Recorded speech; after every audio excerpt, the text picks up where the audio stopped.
Well, Hassan, what's up, my man? Good morning from Vancouver. Wow, excellent. You're up early. Thank you for making it. Thank you for being an early riser. Like many Bitcoiners, I think coffee, says Bitcoin Graffiti. Indeed. Good morning. Good morning, Ched D Bitcoiner. Nice to see you. Good morning. Hope you're doing well. Mudcast in real life. Robert. Excellent. Hope you're doing well.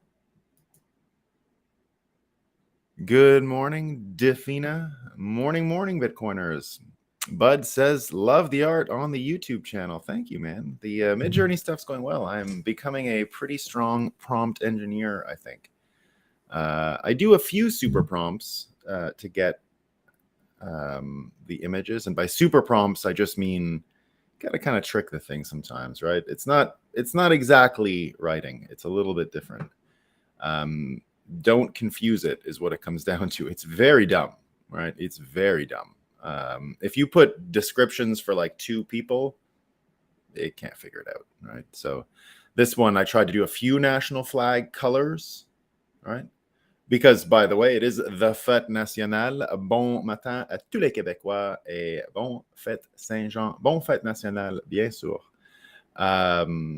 It is the Quebec national holiday today on St. John Baptist Day. So there you go. That's why I spoke to my fellow Quebecers in my native language, I guess you could say, even though I'm an English mother tongue person. I'm from a French place. We're going to be talking about nationalism today, right? It's all about nationalism. But first, the reason why I was 1 minute late was because I needed to get my light going because it was so dark in here because the sun is up, but it's a cloudy day and it was pretty dark. It was kind of like the autumn in here, but the sun is up. It's coming through the clouds.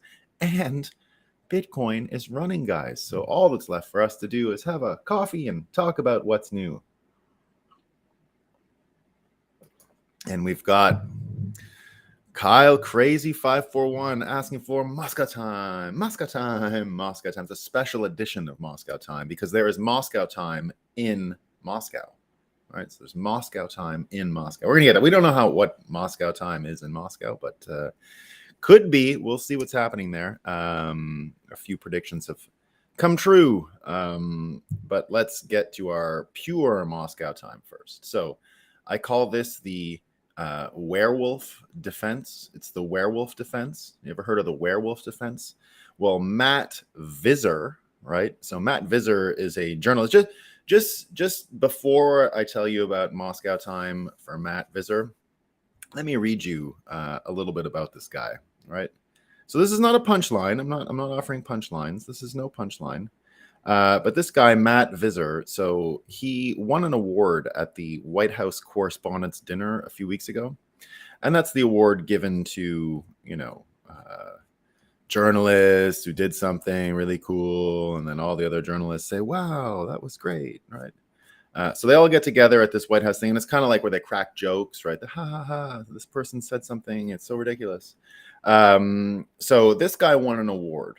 All right, just a few weeks ago, he's hugging Joe Biden. He won an award, and it's because he's a Washington Post reporter, right? And so he wrote a piece. He sort of followed around President Biden, and this is why he won the award. Washington Post reporter receives award for capturing the spirit of Joe Biden and his Catholic faith. Now, some people had a problem saying, "Oh, he's such a good Catholic." But what about the illegitimate grandchild that he's never acknowledged that came from the stripper to whom Hunter Biden is paying child support, right? So I don't know how Catholic having an unacknowledged strip, nothing wrong. The mother's stripper, that's not the kid's fault, right? It's not the kid's fault, right? What is the child of a stripper but a child, right? There's nothing wrong with being a child. It didn't commit any crime. But this poor child isn't allowed to use the Biden name. So I don't know how Matt kind of squared that, right? Catholic, but then, speaking of Quebec, for example, someone was asking me the other day, because they were Irish, like a real Irish, like from Ireland, an Irish person, and they had married a Quebecer. And they were kind of shocked about the amount of Irish names you find in Quebec. Well, these Catholics, what they would do is when the boats would come over from Ireland, right, dropping people off in Boston. Well, they dropped a lot of people off in Quebec because you can come right down the St. Lawrence River, and it was a port of entry, and a lot of Irish people there, tons of Irish people there. The beautiful Montreal flag, in fact, if you've ever seen it, is the cross of St. George, so the white and red English flag. But in each of the four quadrants are different flowers of the founding people. So you have the Irish clover, you have the Scottish thistle, the purple thing, the English rose, and the Quebec fleur-de-lis. They've recently put the Mohawk pine tree in the middle, which I thought was actually a really great addition. So it's actually one of the most beautiful flags in the world. The Irish part, what is interesting historically is the following. So when the boats would come over, the mortality rate of adults was a lot higher, right? So adults would die more quickly. So there would often be orphans on the boat, right? So the boat would come, and what would happen was they're all Catholic, right? Quebecers are Catholic, and of course the Irish are Catholic. They're not participating in the Protestant Reformation and all of that kind of stuff. So what would happen was on the Sunday service, the priest would say to everyone, go be Catholic and go adopt orphans that are coming in on the boat. But because they were both Catholic, the French Canadians decided with their Catholic brotherhood, sisterhood, all that stuff, that all of the Irish could keep their names. So they never made them, when they adopted them, never made them get French Canadian names, so that everyone who's of Irish origin would know the background. That's why in Quebec to this day, there's a ton of people who can't speak a lick of English, nothing, but they speak French.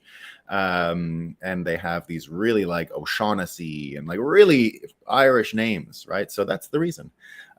So just think about that for a second, what the Catholic faith says about actually adopting kids who don't have parents, and what an important thing it is.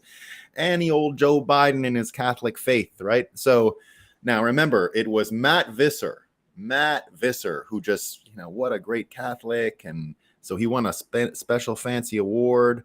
So now yesterday that all this stuff is coming out with Joe Biden, and I'm, Hunter, and the note saying, I'm sitting next to my dad, give me the money, right? We don't know what's going on with that.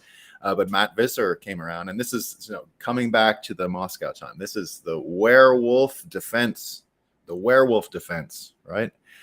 So Matt Visser says, Hunter Biden attorney responds to IRS agent testimony and refers to the 2017 message suggesting Joe Biden proximity to China deal.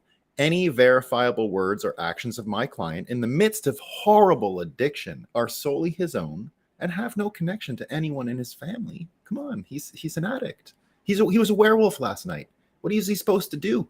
The full moon was out, and he went and bit a bunch of people. But come on, like, it's a werewolf. He's a werewolf. So it's David Burge, Iowa Hawk Blog, who came up with this. He says, Your Honor, did I mention that the alleged event took place during a full moon and my client is a werewolf? It's the werewolf defense. So slight modification to Moscow time there. I don't usually put a punchline and a big backstory, but this one deserved it, right? So Iowa Hawk Blog came with a second comment. Your Honor, I would like to correct my previous statement. My client was a werewolf at the time, but has subsequently completed a successful rehab at the Lon Chaney Jr. Clinic in Malibu, and would like to submit his 90-day werewolf-free coin as evidence, right? So he's been not a werewolf for 90 days. If you guys don't follow Iowa Hawk Blog, a fellow named David Burge, get on it. He's the best. Really, really funny guy. I got some more Moscow time, though. CNN Business, wondering, and this is from our favorite Oliver Darcy over at CNN. He is a regular contributor to Moscow time.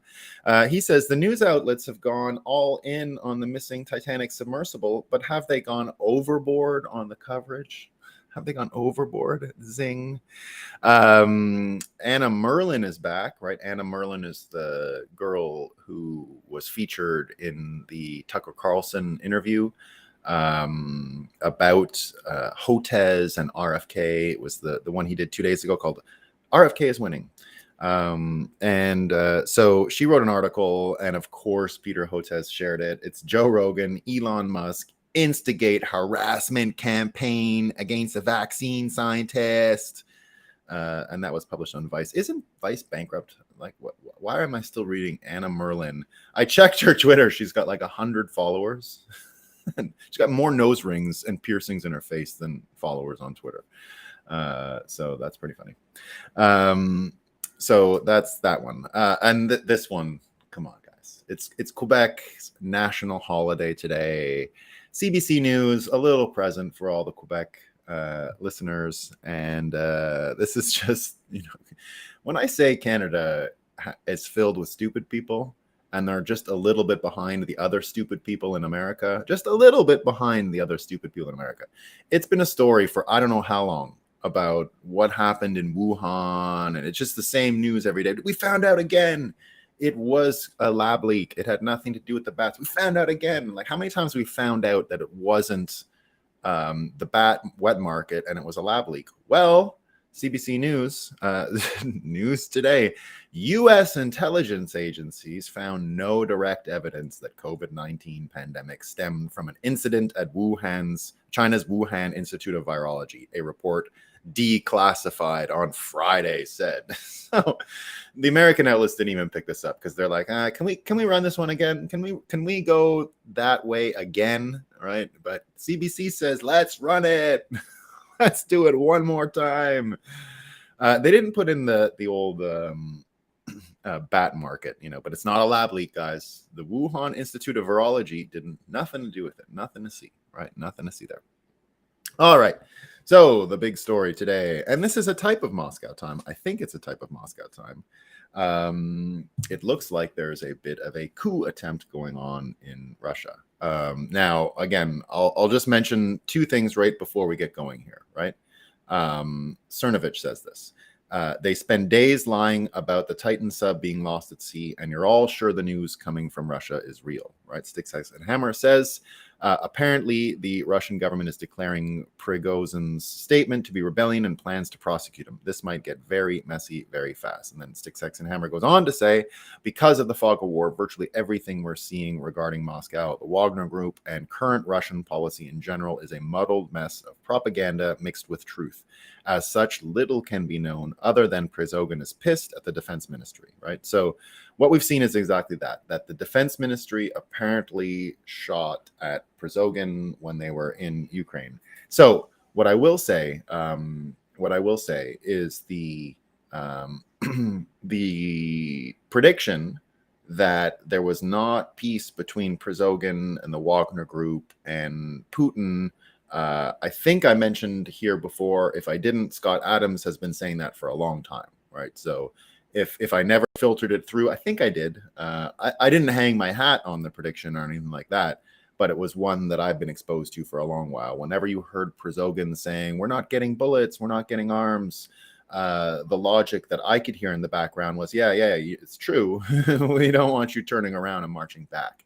That's the last thing that anyone in Moscow wanted. So when I stop and think about the situation there, right, we don't really know. It looks like there has been tension between these groups for a while.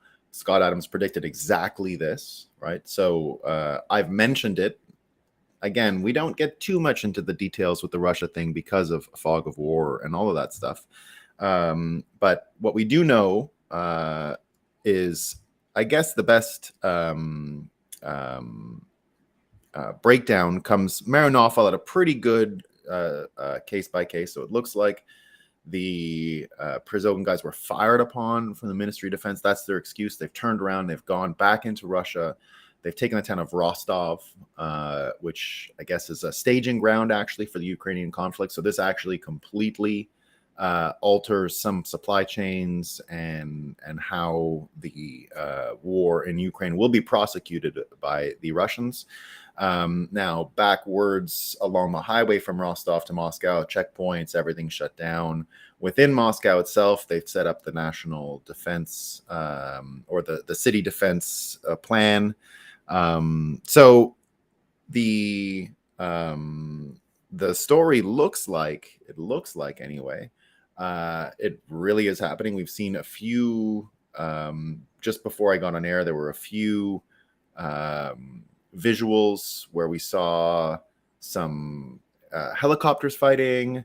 We've seen a bit of skirmishing today, mostly just setting stuff up. Looks like some mines are going into Rostov, land mines and stuff like that. So we'll see. We'll see what's going on there. But here's what War Clandestine said. So this morning, our time, so it would have been midday in Russia. Or maybe it could have been, no, it's probably morning in Russia when I saw this. Putin gave a speech, right? So he gave an address, and it was pretty short, 5 minutes, not longer. And War Clandestine breaks it down. He says, Putin speaks on Prigozhin. Putin says we are witnessing treason, but there is no ongoing civil war. There was no mention of danger to the Russian citizenry. There was no confirmed kinetic hostilities between Wagner and the Russian Ministry of Defense. So just so you even know the difference, the Wagner Group is a private army, by the way, guys. They're like mercenaries, right? So they're a mercenary force. They're not part of the normal thing.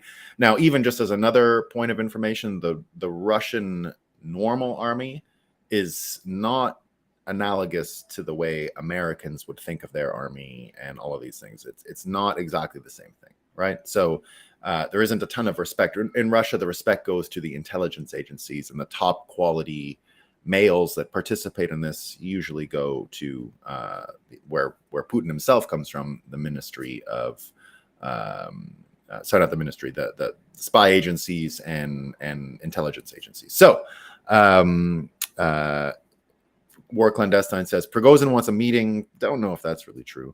Clandestine goes on to say Russian Ministry of Defense put out multiple statements pertaining to Prigozhin, stating that Prigozhin's claim of combat are untrue and informational provocation, urging Wagner leadership to stand down. Meanwhile, the Russian Ministry of Defense continues operations in Ukraine. What jumps out to me, and this is what War Clandestine is saying, is that Russian Ministry of Defense and Russian state-sponsored media were very eager to tell us that Ukraine were using this provocation to push back in Bakhmut, almost urging Ukraine to make an attack. To me, this looks like bait. I don't know anything about what War Clandestine is saying. Again, I'll refer to what Sticks, X, and Hammer said and Cernovich said. A lot of fog of war going on, very difficult. We need at least 48 hours to get any real sense of what's going on. But so is it a trap? What I do know, like I said, is that what Prigozhin has been complaining about for a while, to me, looked and sounded like Putin was already anticipating this kind of a coup d'etat. Sticks, Hex, and Hammer shared the 1993 coup details. So there was a 1993 coup attempt. It's not the 1991 coup that led to the downfall of the Soviet Union. There was another one in 1993, which was the following: the actual parliament in the Kremlin, right? So they have the White House in the Kremlin, which is actually parliament, had never actually been changed from the Soviet time. So they were still Soviet parties sitting in the parliament. They were all unelected and all that. So what happened in 93 was Boris Yeltsin, who was an elected president, tried to dissolve parliament and then have elections and then restock parliament with elected officials. So this is 2 years after he took over. So what ended up happening was there was a attempted coup. The parliament had a few military forces, and it said that Yeltsin could not dissolve parliament. There was no constitutional power, and that they were the ones in charge, and they elected their own president out of the parliament. So this led to a skirmish in 93 where Yeltsin had to fight a counter coup because he had taken over from a coup. And so there was a counter coup, and it was put down pretty simply. I don't have too much memory of it. I was just a kid, and I hadn't really thought of it. I remembered 91 when the whole thing fell, but this was something that I'd failed to acknowledge over time. And having seen it again, this story with Prigozhin kind of fits in there because there was some casualties. We did deal with various military forces in Russia siding with different camps, but very quickly we found out that the communist camp, the Soviet camp, wasn't going to be strong enough, and that was the end of them. So there you go. This looks a little bit like that. But I want to go back to Putin's speech, actually, right? So Putin's speech, and this is what is important for Bitcoiners, and I think going forward is going to continue to be sort of the rhetoric around World War III and things you're going to hear a lot about, right? And it's the following. So when Putin addressed the nation, right, he continued to reference national identity. This is a 1,000-year nation, and our own national identity, and nation this, and protect the nation, and nation that, right? And we forget, now Russia is one of the first nations that we can consider a nation, right? France would be there, England would be there. Weirdly, Canada and the United States are some of the oldest nations in the world. Weird, but true. Because Italy, right, very new nation. Germany, very new nation, right? Germany did not organize itself around ideas of nationalism until Bismarck, Otto von Bismarck, in the late 1800s. Before that, Germany was not a country. It was a people. It was a language, but it was not a nation. There was no national German identity. There was Austrians, there were some in Czech Republic, there were all over the place. And there were little provinces which were geographically specific. So my family, for example, comes from Baden-Württemberg, which is the Black Forest, which is the border between Switzerland, France, and Germany. Still to this day, one of the most beautiful places in the world. Some of the best food in the world, just a gorgeous place. But it's very distinct and different from the Germany just further north of it, right? Any of these other provinces. So Bavaria is the Germany you think of in your stereotypes, right? That's where Lederhosen come from. Lederhosen did not exist anywhere else. They were a Bavarian thing. When national identity became cultivated by Bismarck and everyone else in the lead up to World War I, because that's really where this starts coming from. Germany had no nationalism. It was a new thing added on to their characters. And when people ask questions like, how did Germany fall into 2 world wars so quickly? Well, the first one is still a bit of a fog of war. If you think about the context, especially as a Bitcoiner, with the US dollar, the Federal Reserve, gold. World War I can better be described as gold-backed nations versus paper-backed nations, by the way, right? It's kind of a better frame to understand what's going on, especially when you look at what people were talking about as far as suing for peace and appetites for peace at the time. But the Germans go from being a country without nationalism or the idea of a national identity. They didn't have it, right? There's no such country. Canada, again, is older than Germany, right? And Canada is not that old of a country. Germany is created in 1967, about the same time as Canada. Weirdly, Japan, Germany, and Canada all created sort of simultaneously in the same year. And the Tabasco Company, which I'm a huge fan of, Tabasco. So they all come from the 1866 to 68 time. Now, there was a Japan before, but it was not Imperial Japan. It was the shogunate, the Tokugawa era. So that era itself was the samurai time, and the emperor was not in charge. So he was just a figurehead, and in fact was a little more embarrassing as a figurehead. They would force him to wear clothes that were way out of style. They would control his budget, the shogun would anyway. They would send him in Japan. It would be like making the president today dressed like George Washington, like hundreds of years out of style. And then they never gave him money, so that he just had no power and stayed in a separate city, Kyoto, not Tokugawa, not Edo, Tokyo, where Tokugawa reigned from the regime. So what we think of as a nation of Japan, modeled and organized the way European countries were, that only comes from the 1860s. Before that, it was a series of lords who all answered to a warlord, and the warlord did his best to keep the peace. So the idea here that the idea that national identity and that your national skin color, let's say, right, you're not your genetic, not your melanin stuff, right, not how white or black your skin is or any of those things. The new thing that is causing us so much trouble is this national skin color thing, where you think that your own personal identity is actually just grafted onto a national identity that you've absorbed and imbibed. And when you hear Putin talking about that, right, it's the nation, the all of this stuff, right? Get behind the nation.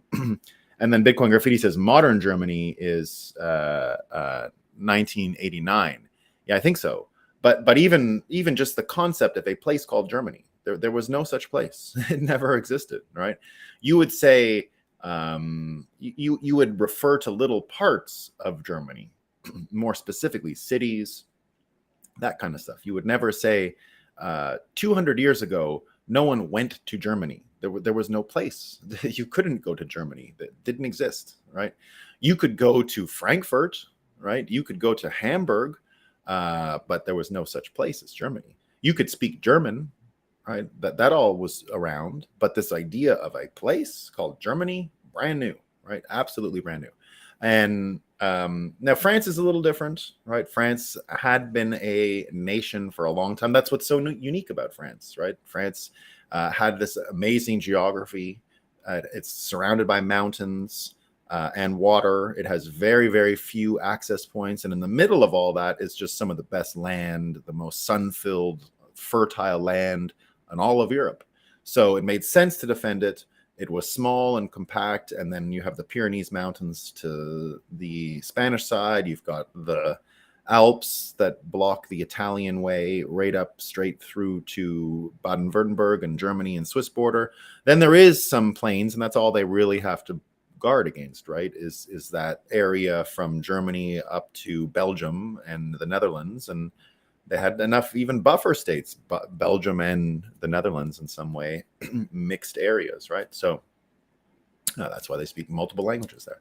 So, so this whole idea of nationalism and national identity, you know, it took sort of an infantile nation to not understand the risks of nationalism and to jump in 2 feet first the way they did, like the Germans, to end up with something like World War I and World War II, right? These were almost like more easily manipulated people because they didn't have, it was all brand new to them, right? It was all brand new.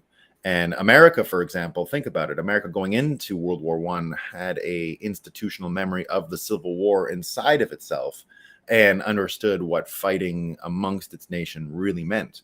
Now, I'm not saying it was all peace and love in Germany before that, and they were just naive children, but the idea of indoctrination through a nation state hadn't really been tried at scale there yet. And you could say they were a little behind on the dangers of it, right? So when you think about this idea of national identity and what it means to people today, it goes back to really what Bitcoin offers as a potential change in organizing principles, in worldview, because national identity, we forget that it's a new thing.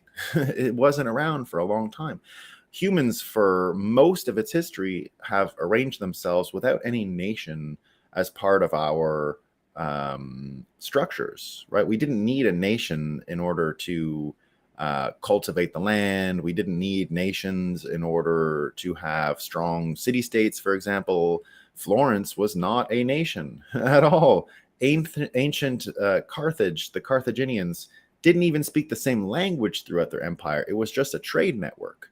Rome did not insist on national language policies, right? You could speak anything. It didn't really matter.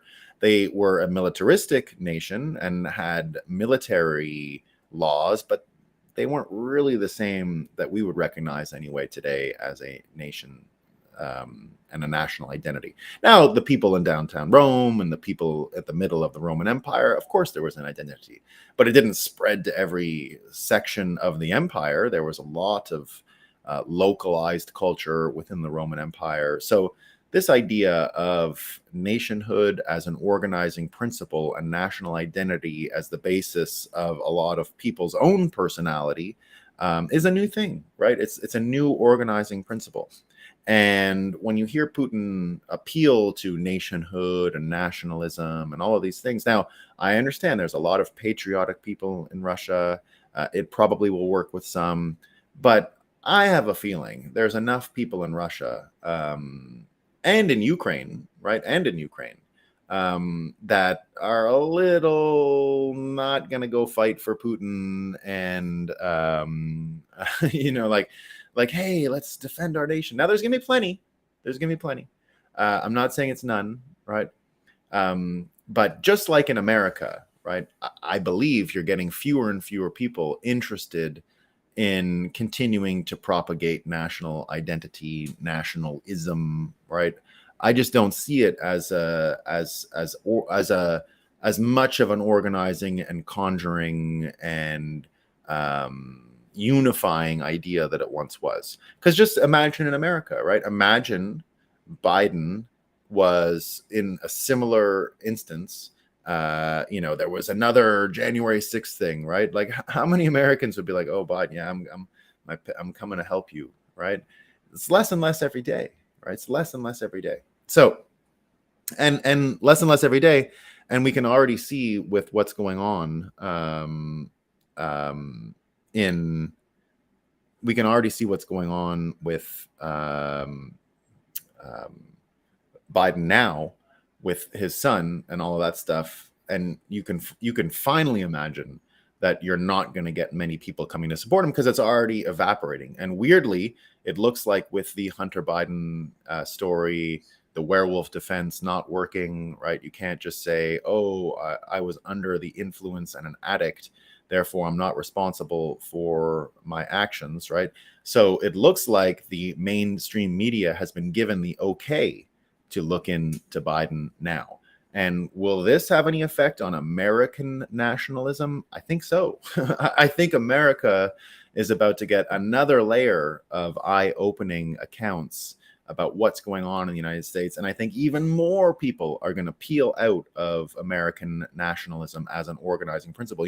From January 6th on, you could see all those Americans who would be the first to volunteer to defend America after what they saw happened with Trump and all of these stories and Russia collusion and Russia. A lot of these people are simply no longer enthusiastic about defending America. A lot of people you talk to out there say, not the country I grew up in, not the country I thought it was, hasn't been the country it was that I thought it was when I was growing up. A lot of people reforming their historic opinions on America after January 6th. A lot of people turned off from defending and being patriotic about the American system. Now, again, I am as bullish as anyone on America, right? Americans, America. I think it's all going to work out, and that American exceptionalism is a real thing and will come out of the spirit of Americans as they move forward in World War III. But the old ways of like, oh, our government is great and we're going to fight for them and it's for America, it's for the flag, it's for our national identity, it's over. It's not coming back either, right? So this little period of organizing yourself around nationalism and national identity coming to a quick end. Even look at Quebec. Look at myself. It's the Fête Nationale today. I am a 100% unflinching Quebec separatist now. Unflinching. I am 100% behind them. I would vote yes 5 times. I would vote for them more times than I voted for Biden. Not really. I like to say that joke now, though, by the way. You can borrow this one. Don't argue Democrats about January 6th anymore. I found out the real way to deal with it, and it's the most... Oh, by the way, the Bitcoin Center delivered to Fetterman's office yesterday in Congress. I got the picture. It happened. Fetterman now in possession of vital information for his presidential candidacy. Let's do it, Fetterman.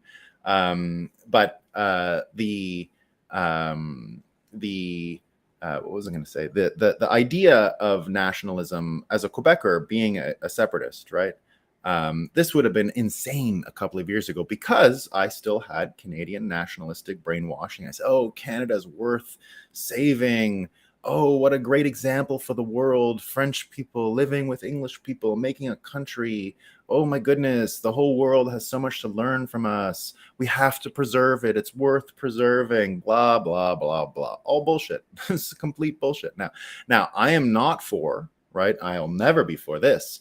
I don't want to see a bunch of statist French Canadians hopping around the world like presidents, late for a dinner, getting, jackets thrown on them and umbrellas and oh, my king, how are you doing, my president, right? I don't want any of that. And a lot of the separatists want that, right?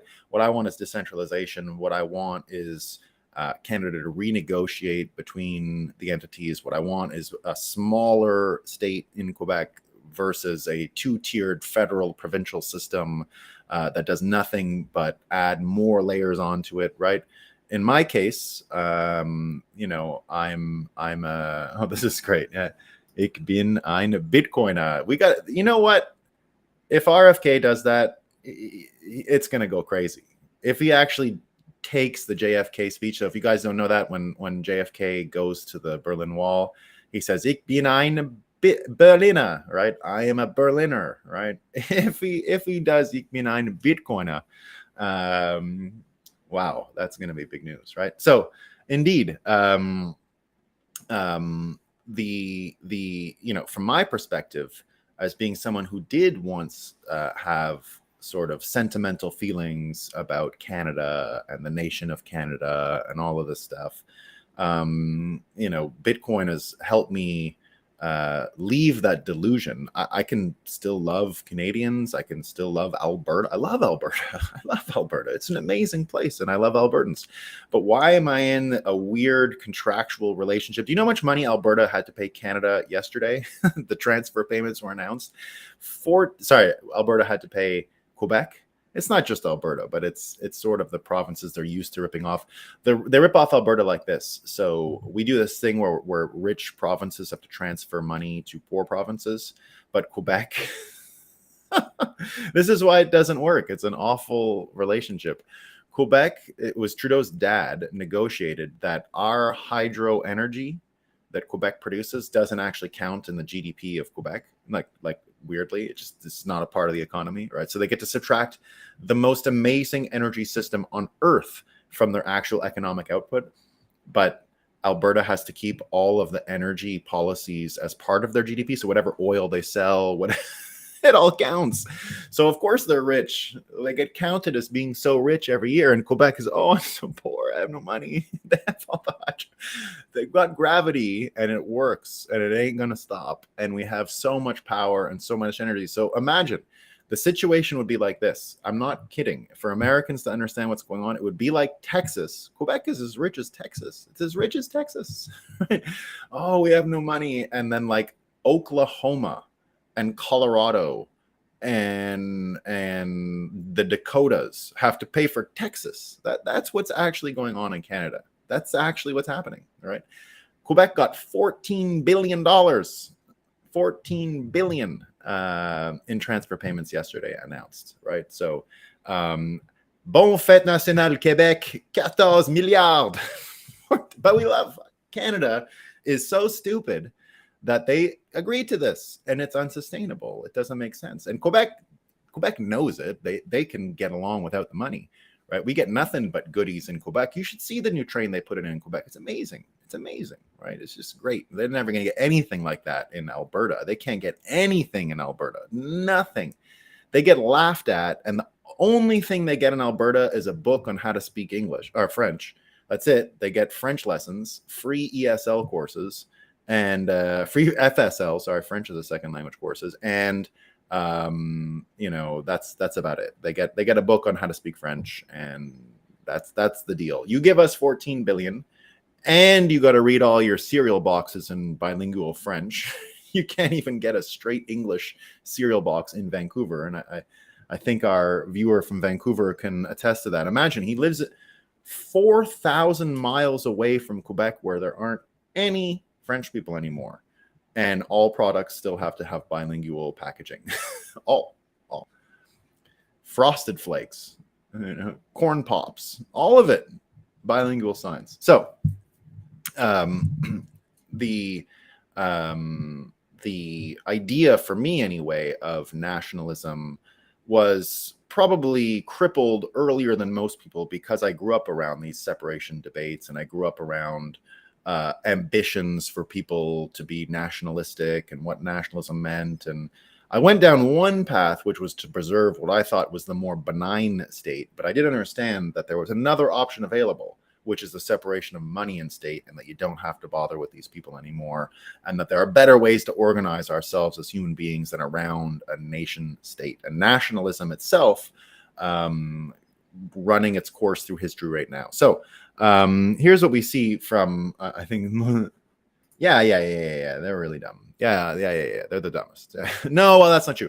The Maritimers are they win. Quebec English people, of which I'm from, and Maritimers are sort of different than Ontarians.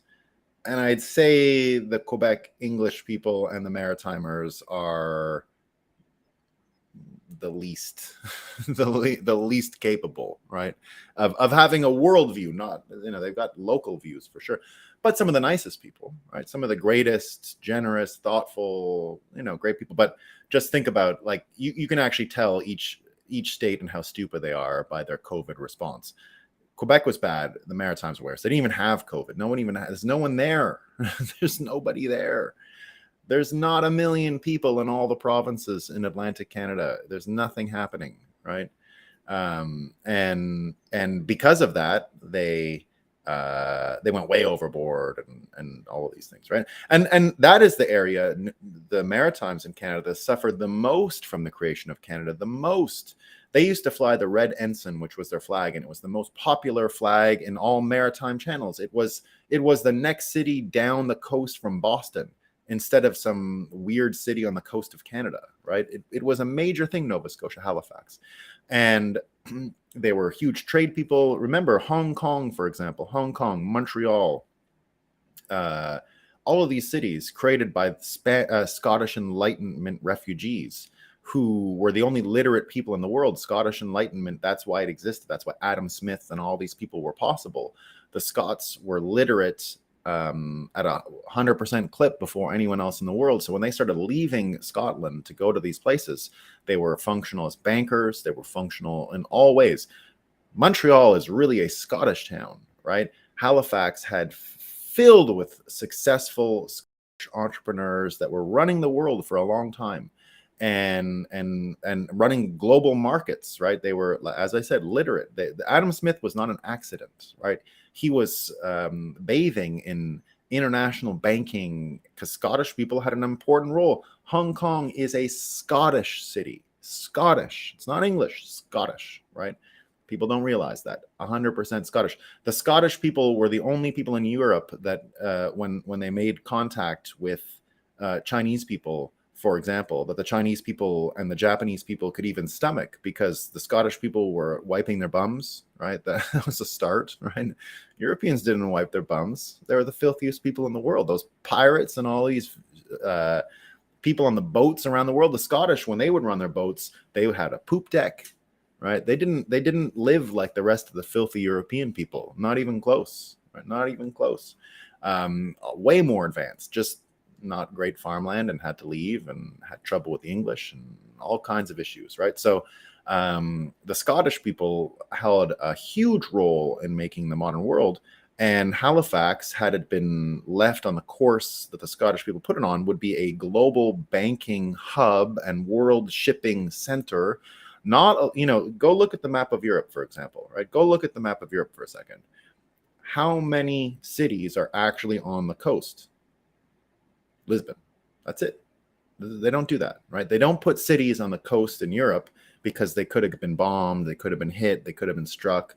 The naval forces were big, but there is no major European capital on any coast. That doesn't exist, right? They don't do that. Paris is inland, London is inland, Stockholm is inland, Amsterdam a little inland, like you can't bomb it from the coast, right? All the German cities, of course, none of them are on the coast. Rome, not on the coast. Marseille, this was, a fishing port. It wasn't a major battlefront. Barcelona, also the capital of Catalan, not really a big.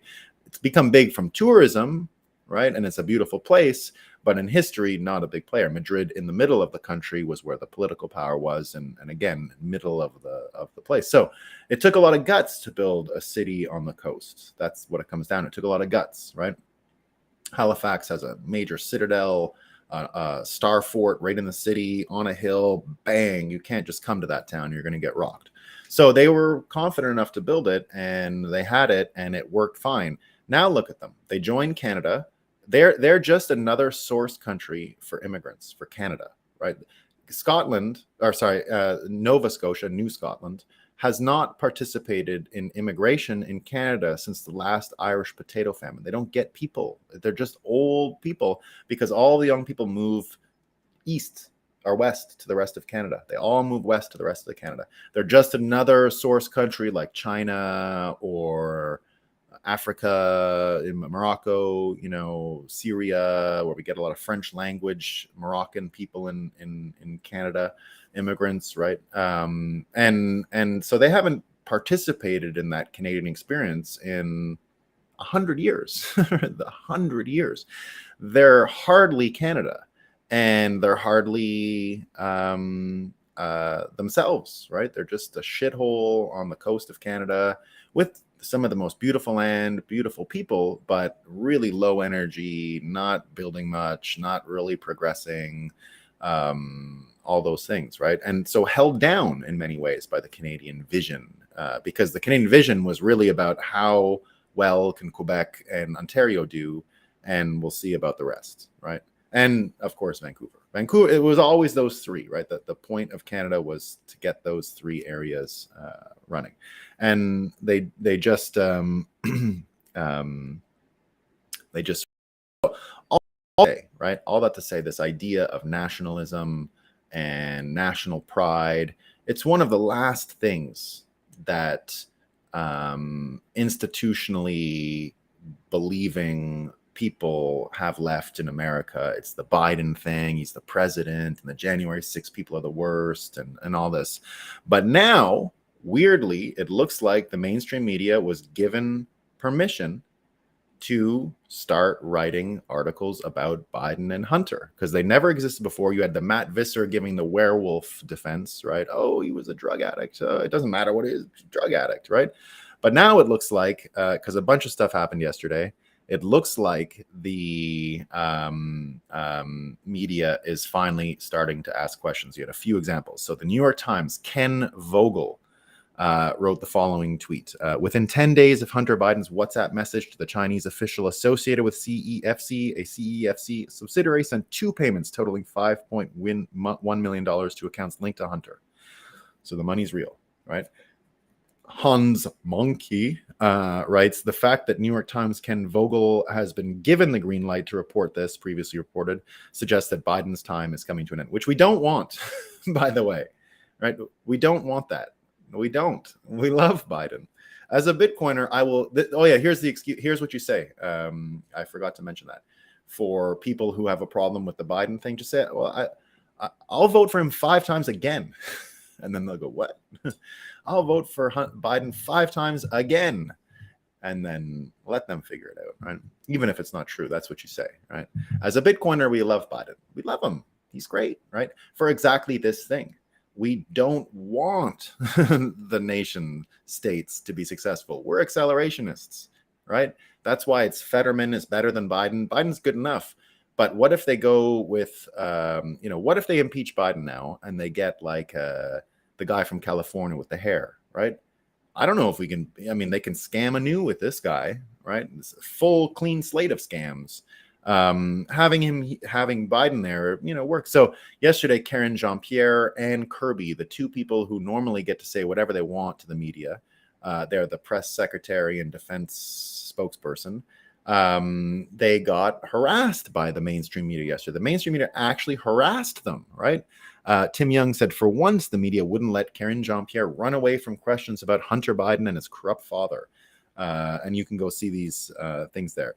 You even get people yesterday, everybody needs to back off the media and the political figures that continue to ignore the corruption scandal, but it wouldn't end, right? War Clandestine mentions, wow, Kirby and Karine Jean-Pierre arrogantly refused to address new text proving Biden's corruption. If the shoe were on the other foot, and we all know the shoe on the other foot arguments, right? But everyone's sort of picking up on it. Colin Rugg says CNN. I checked yesterday, still not a story on CNN about the Hunter Biden million whatever I'm sitting with my father story. All of a sudden, CNN talking about it. CNN makes shocking pivot and is actually now reporting on the whistleblower's claims that the Department of Justice conducted a cover-up operation for Hunter Biden. The state media's plan is becoming clear. Get Joe Biden out of the White House for 2024 and replace him with Newsom. Yeah, Gavin Newsom. The question is, where was this message, and was evidence like this thoroughly investigated by the IRS and the FBI? So we'll see, right? We'll see. But it looks like, and this is the good news, it looks like more doubt is going to come in to more Americans' minds about whether or not nation state and the trappings of nationalism are the right way to organize ourselves and our society, right? And that's probably the most important conversation for Bitcoin, right? If people can continue, now, it doesn't mean they have to jump in. The answer is not in politics. The answer is not, oh, jump in and support Trump now because Biden is bad, right? That's not going to get us anywhere. The idea is that people question all of it, right? Now, yesterday we talked about the stages of grief and that it comes to an end when you have Bitcoin acceptance, but take it one step further, right? I talked a little bit about the excuse people will need in order to save face for falling for things like Biden. Like anyone out there, Biden, I'm in it, I want to, remember what they said when Biden was running? The morality is on the ballot. Morality is on the ballot. He doesn't acknowledge his grandchild. And it looks like he's involved in a criminal enterprise, right? So this idea of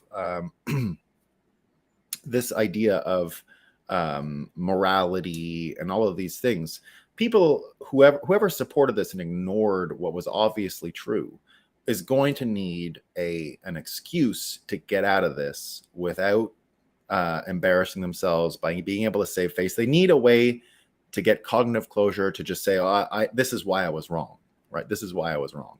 And the answer is here. Larry Fink from BlackRock actually said it yesterday. He says that the hits on his website,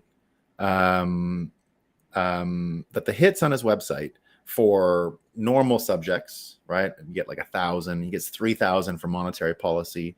He gets 600,000 hits on the BlackRock website for Bitcoin, obviously, right? And he says many people are fascinated about it. Many people are excited about it, right? That the reason is many people are fascinated, excited, is because it's a story. Bitcoin is a story. And the crux of the story, the easiest part of the story to understand for everyone, is going to be the separation of money and state. You can't trust these people with money. If you give them money, they're going to fuck you over. Pardon my language. And this is going to be easy for people to understand. It's very easy to understand that people in politics are corrupted. 100% of people can understand that, right? 100%, and are predisposed to thinking that way. Predisposed, right? So if you are able to articulate this following story that Bitcoin is pushing every day, it's a fascinating story. People are excited. Why are they excited? Well, it offers this situation where we can separate money and state and offer a new organizing principle for society. You have a major advantage. And the advantage is that simple. It's that people from then on can simply say, oh, I was duped. Why? The money was corrupted. That story around Bitcoin can actually destroy the fog put over people's eyes from national identity, and as I put in the thing today with a snake skin, right? That shedding that national skin. There's plenty of snake left, plenty of living body left, but shedding the skin is enough to realize what you're supposed to be, what you really are. And you'll still be that without national identity involved. And on the Fête Nationale, which is what we're talking about today with Quebec City, it's funny that, Putin brings up nation, our nation, nationhood, it's for our nation. that argument ain't going to work in America anymore, and it doesn't work in Canada anymore. It doesn't work in Canada anymore, right? In Canada, after the truckers, after the thing with COVID, we're out, right? We're not doing any of that. I'm for Quebec separation now, and I think a lot of people would be like that. So there you go. Let's see what's going on. Read some of these comments. It's all about nationalism, guys, or the ending of it. Ik benign Bitcoin. All right, let's see where we go. Yeah, people picking up on the 1K subs. Thanks, guys. It's a big celebration, huh? Thanks, everyone, for helping. I couldn't be happier. At least we learned what a pangolin was. Yeah. Happy Saturday indeed, Tom. Prayers go to all. Yeah, absolutely. Yeah, Garcon, exactly what you're saying. It is, I don't even like talking about it because it's like what some people are saying on Twitter. Everyone who was a submarine expert 2 days ago is now a Ukraine expert and Russia expert, right? What's up, everyone? Good morning, Cal. Modern Germany, yeah, that's the one. Yeah. In 19 for the Western occupants were merged, and it was East West. Yes, yeah. That's exactly it.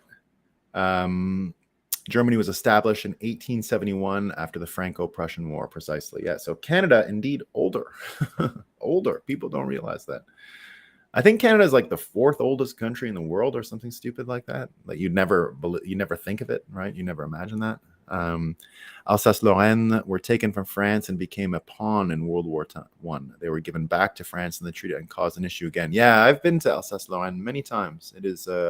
I went to school not far from there, so. And you find a lot of French people now with German names. Very common to find German name folks. Let's start zipping the cat. Great, Daniel. Rainy day in Vermont. Roman Empire was huge. No. It's a kind of fake thing, nation. Very oriented around language. Speaking a second language helps in detaching. Yeah, that. You know what? You made a great point, Bitcoin Graffiti. I didn't even think about that. As a Quebecer, I speak French and English. And indeed, it did help me see past a lot of these things because I grew up as a minority, right? And that had a lot to do with overcoming the problems with nationalism, because I had bitterness towards Canada as well. As much as I would say I loved it, I felt in the time of separation, right? And I wasn't too psyop, but I wasn't leaving Quebec. Like I wasn't one of these people, oh, I gotta go. My father always spoke very well about Quebecers, and he always would tell me when I was a kid in separation camp, we're not going anywhere, right? We'll do fine around these Quebecers. They're not going to be any trouble, and so that was always kind of my attitude. But indeed, having both languages does decouple you from, I guess, a monopolistic situation, right? 1 BTC equals 1 BTC. Yeah, that's what we say, veterans cannabis advocacy group, is that I think we called the show 2 days ago. What did I name it? Satoshi started a story everyone could understand. And it was exactly that. It was to contrast what you hear from Federal Reserve people and all the complexity theater, science, and all this stuff. It was to show monetary policy, economics, and all of that. It was to contrast it, right? It's confusopoly versus Bitcoin, which anyone in the world can understand. It is not complicated. Now, we talked about the difference between understanding the protocol, which I still don't totally understand. I try and I study it all the time, but it's complicated. But Bitcoin itself, the actual benefit to society is low IQ information as far as being able to understand it. That is the benefit. I say it about Jesus Christ very regularly. Compare Jesus Christ with the other religions in the world, and you get a sense of what's going on here, right? Now, utmost respect for Islam and other religions. Catholicism I would put in the same category. All of them have these scholars, right? You got to be a scholar, right? Oh, learning about all these books, the Jewish religion especially too, right? What makes Christianity different is like anyone can understand. Jesus speaks like 5 times in the Bible, and it's all basic, right? Do unto others, like it's really not complicated, right? Everything Jesus taught can be put on a pinhead, right? It's not a lot, and it's anyone can understand it. That's why Christianity, when you go to like a charismatic church and you see all these Down syndrome people, right? Just the most bright-eyed Christians you'll ever see, because what are they missing? They get the whole story. They don't need more. They get it all. Now, I haven't spent enough time in mosques, but I don't think that's what's going on. Now, I'm not saying they're mistreated, right? But are they revered as the most celebratory people in in what's it called again? The congregation? Probably not, right?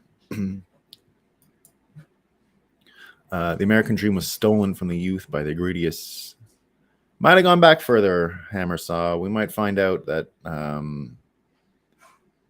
it goes back even further than that. We'll see. We'll see. Indeed, Christian reminding us all to smash the like button, which we love, right? And we like and subscribe and all of the fun stuff, right? So how do you argue? No, argue against January 6th with Democrat. Make them explain it to you. That's it. Just pretend you didn't understand what was happening, right? That you didn't hear about it. I didn't hear about that. That's what I do. Oh, what happened? Oh, and then they can't really make a case, right? then all you have to say is, so, but I don't understand. So they went in the room, and what was the military give up? Did the largest nuclear armed empire in the history of the world lose power because the magic room was taken over, right? Just get them to explain it to you, and they can't, right? Play a little bit dumb, which is what I do. Oh, I didn't hear about that. What happened? January 6th? Are you sure? They'll lose it. They lose it, right? I'm a Bitcoiner. I don't really pay attention to what's going on. I don't know, right? Which is fun. So go for it. I do the same with the trans sports. Never explain to someone why trans sports are no good. Say they're your favorite.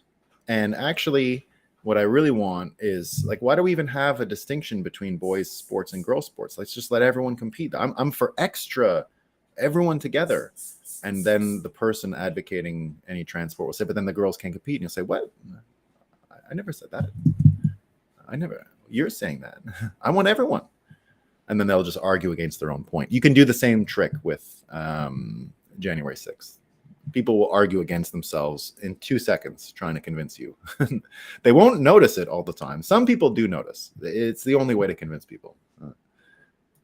Yeah, this is the stupid people in Ontario and Canada. They are really dumb. Nice place. Yeah. Yeah. French are a bit resentful. Well, that's brainwashing. They did not lose. Go have a French person complain about their loss to an Irish person, and you'll find out very quickly they did not lose the war. They got everything they ever wanted. Irish people who had the same fight at the same time lost. That's what losing looks like, right? That's what losing the language war looks like. The Irish speaking English lost the war.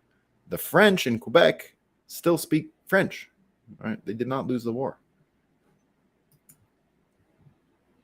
They lost the American Indian War, but that's France who lost. I think they could be a great deal of value having a debate with a Bitcoin bear who actually.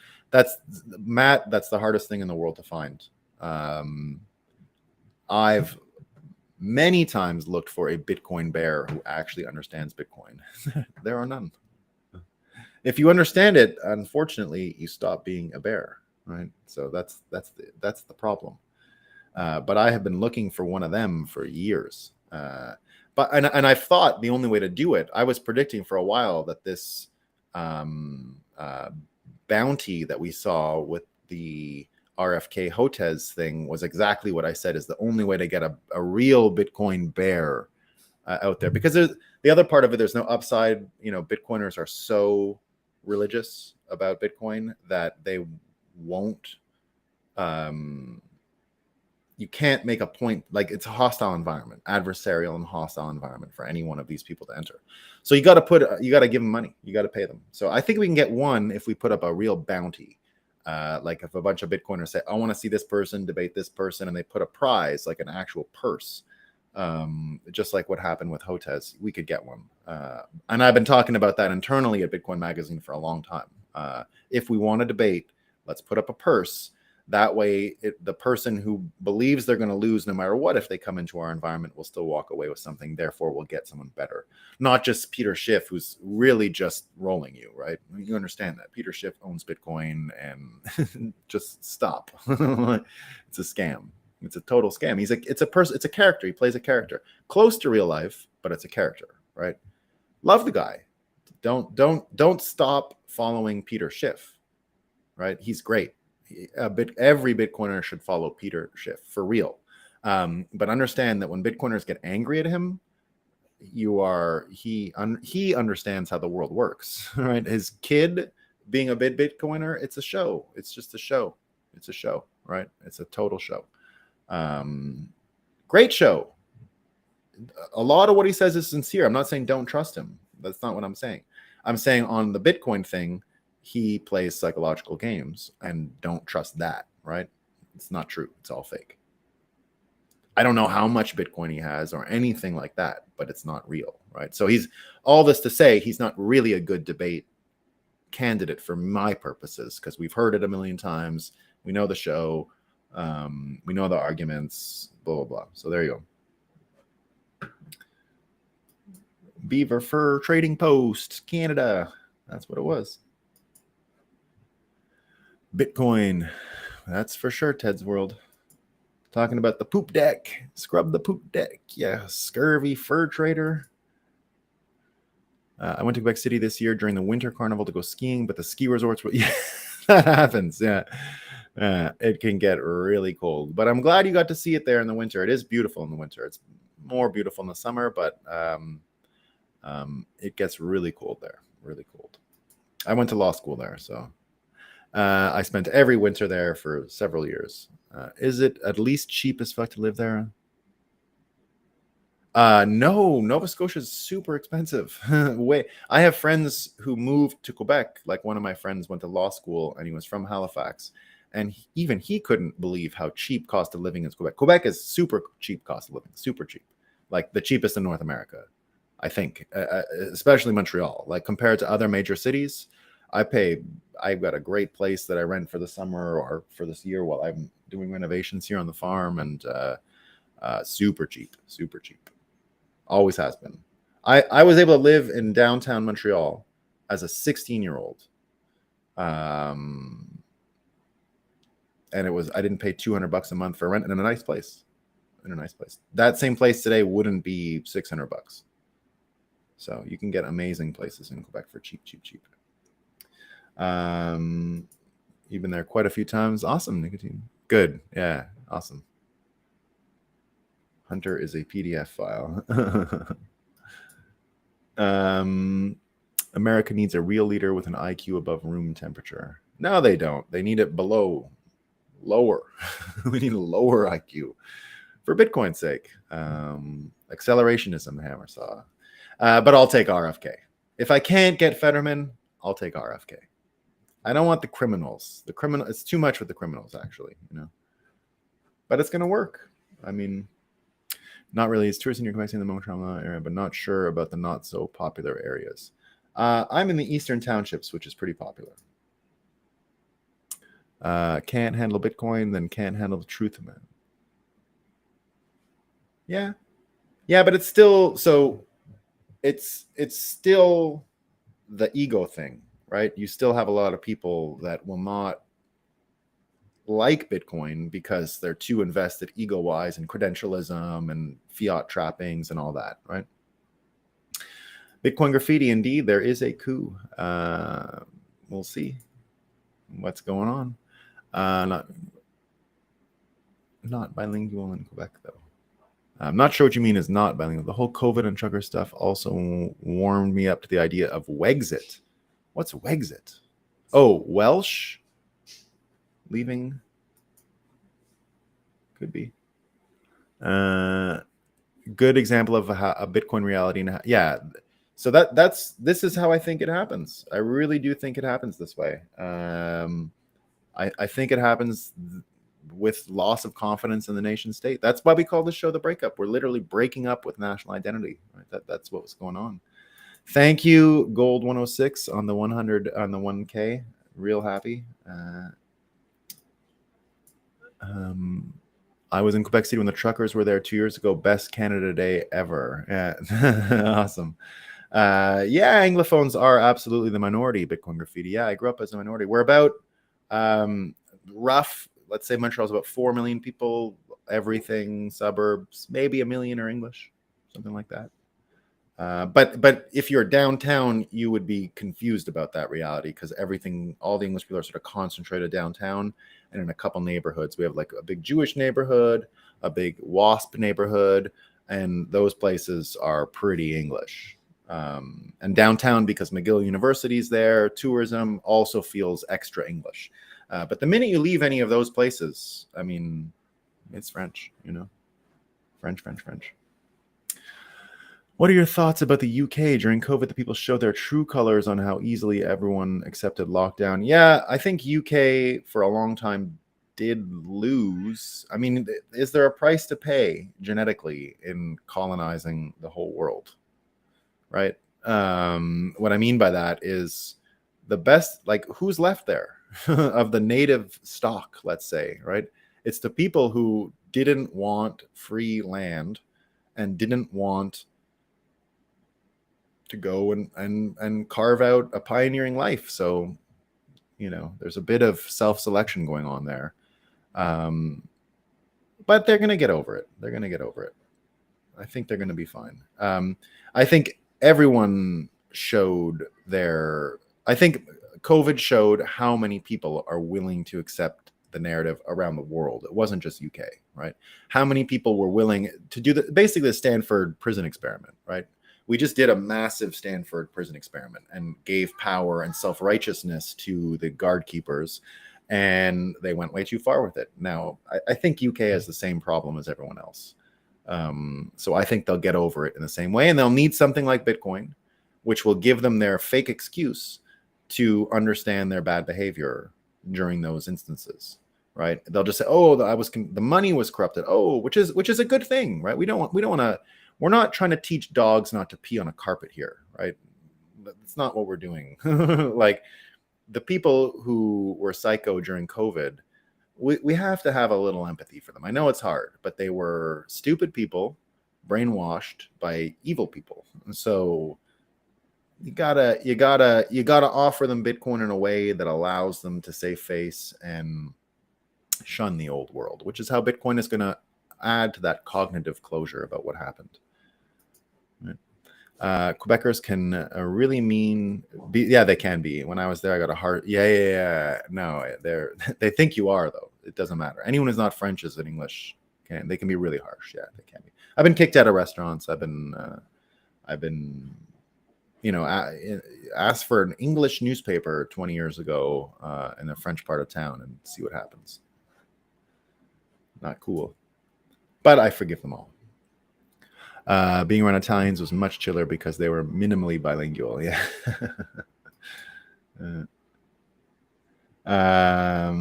The problem with Christianity is not what Jesus said. It's the other 99% of the Bible. Yeah. That's fine. I can take criticisms of it. You got me this morning. I grew up in PI and now live in it's so true about Canadians. Most pretty much believe anything CBC tell them, and now with C18 bill out, watch out. Absolutely. Yeah, but you're one of those people who supplied the rest of Canada with their best and brightest, and that's why the Maritimes are so low energy now. It's a little bit like what I just mentioned about England, right? It costs a lot of money to give your best and brightest away. Brain drain is a real problem. It's actually very easy to understand and similar. sung in song format from cover to back. You're right, Hammersaw.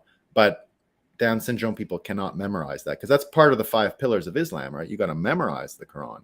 Now, this is not to criticize, but there's also the huge attention paid to the clerics, right? The clerics are big, and there is a organized legal system within the religion, and that is acknowledged by many people. So the 5 rules of Islam that you must follow. Now, I understand they say you don't have to make the pilgrimage, you don't, there's excuses for all of it, that they can get out of it. But there is no such obligation on a Down syndrome who loves Jesus Christ, right? There's no exception that needs to be made. So, not trying to say that Islam can't have handicapped people in their congregations. I've seen it, they do. I haven't spent enough time there to know exactly how it goes, but I don't think it's as integrated as charismatic churches are with those people. That's just my feeling, right?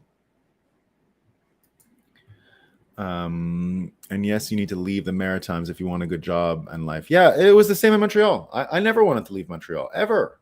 I love Montreal. I'm glad I'm back.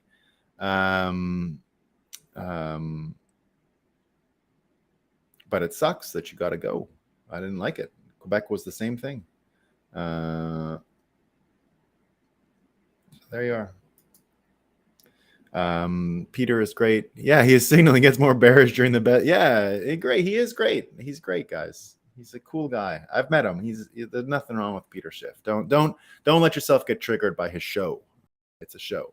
He knows how to get attention, right? There are quick ways to get to 1,000 subs that I didn't take, but you could take, and it's things like that, things like he does, right? You got to live with the results of those things, which I don't really feel like doing, because you got to get all that fucking fighting, and I'm not into that. But he's got a show, and it's worth watching. And he will declare for Bitcoin, guys. Don't worry, it'll be a big moment. He'll get even more attention. But he's a master of this, right? Give him all the credit he's earned and cultivated, because he's good. What do you think the 23 high will be and when? I'm thinking 48 in the next few months before dropping. Yeah, that seems reasonable. I did, if you guys want to go check, Ansel Linder and I did Fed Watch 2 days ago. We talked a little bit about this. But Ansel Linder is the guy to follow on price predictions. I'm of the opinion it goes up forever. So I don't know when and where and all that. All right, team. I'm going to go and see if I can't get into any Fête Nationale fun today. Don't think I can. Oh, what's this? Oh, where's your joke? Oh, sorry. The Ohio of Canada is bon matin. It sure is. Yes, the Quebecers say it, but it's not a word in France, by the way. You know that bon matin is not something anyone says. It's a Quebec only thing. Just like bienvenue, no one says that. They transliterated welcome in Quebec, which is funny. All right, peace.